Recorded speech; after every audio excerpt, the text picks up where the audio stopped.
I was actually discussing this, I believe, with King of Paul, and I was saying like you and Sargon are kind of the opposites. Like you both, are people that I started watching when I got involved into this whole YouTube thing.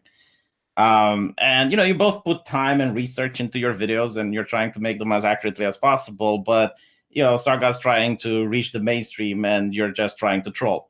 And I think this is, the animosity, if I can call it, between the two fan bases, between the fan base of Sargon and your fan base. Well, I don't know what the guy's doing. Like, I saw the stream he did with Tonka. Yeah. Like, here's what I don't get. You can't go out and then say that you're focused on PR and optics and then make fucking dumb statements repeatedly. Like, he understands, right, that because he basically admitted on a fucking stream with somebody that he lies when it's convenient, that's not going to like disappear. The moment he tries to start getting serious, somebody's going to take that soundbite and be like, "How can you trust this motherfucker?" He admits that it's a pragmatic decision. He will lie if it's convenient to him. So I how can know. you, with a PR optic mindset, go make public statements like that? It's fucking baffling to me. Or calling people, white trying to do the banter thing. But again, if you want to get into politics and changing the world and doing big boy things, they're going to take that soundbite. And then do you think any politician's going to want to associate with that? I mean, look at Rage After Storm. The UKIP blog dumped her because they didn't like some of the things she was saying, and they weren't even like that. It was a tamed down version of that, and that's fucking UKIP. So what political party in the UK is he going to associate with? And they're going to say, "Oh, he was just being ironic, guys. It's okay." It was a satirical. It was a satirical thing that he said. Let's bring him into the House of Commons. Well, no, I understand. I had this discussion with him as well. Like I was raging at him when he was like saying that no, I will call you alt-right, and I kind of understand why initially he did it, and the irony is right because he is honest, he was lying. If that makes any sense, I don't know, probably not. But the idea is that when you try to defend something, they will use guilt by association. So if I want to defend something like I don't know Andy Worski or Tonka, and say that yeah they're not alt-right, people will say oh you're defending them because you're doing apologism for alt-right, or you're defending them because you're alt-right as well. Personally, I would always try to defend someone if they're in the wrong, and I think that Sargon was wrong for not holding the same position, and Well, yeah, I'm glad he at least apologized. I think this is where you and I differ. I mean, I don't think you can let an antagonistic force, an enemy, however you want to fucking define it politically or whatever, Mm-hmm. set the tone of how you handle yourself. I mean, even putting yourself in the position of saying, well, I have to calculate what I do based on what the reaction or perception might be. You've already lost because you've allowed them to kowtow you into behaving in a certain way.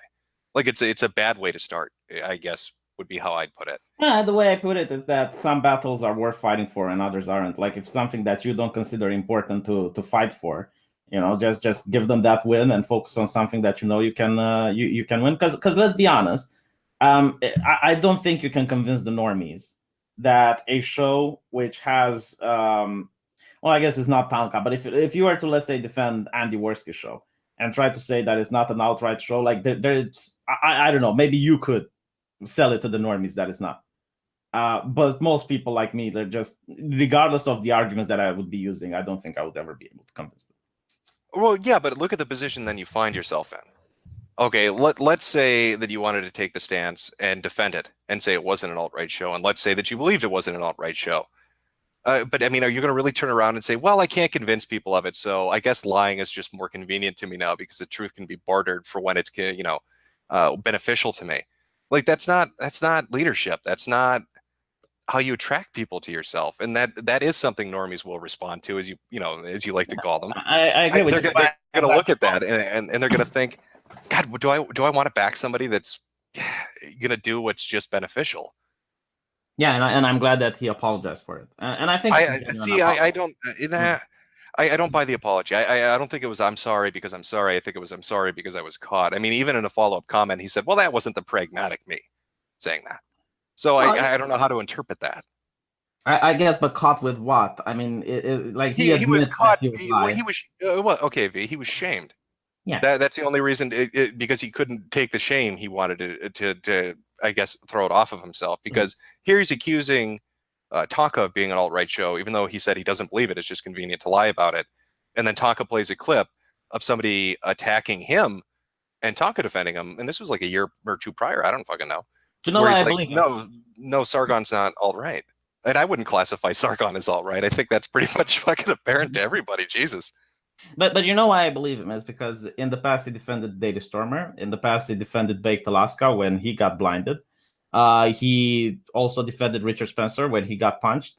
I think he also gave a fair shake to Charlottesville. And I think that at the moment, you know, the Kubate being like confrontational and trying to uphold his image, he fucked up.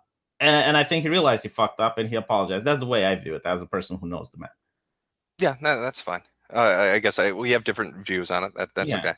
As for him getting into politics, like I don't think he will personally ever associate with politicians, but I think he tries to use his. Why would he use a figure like Bannon? Why would he say I want to be like Bannon? He could have picked anybody. No, Tanka pushed it in his mouth. Let's be honest. Oh, like it's just funny to me. Like you could just considering. No, I don't think conversation.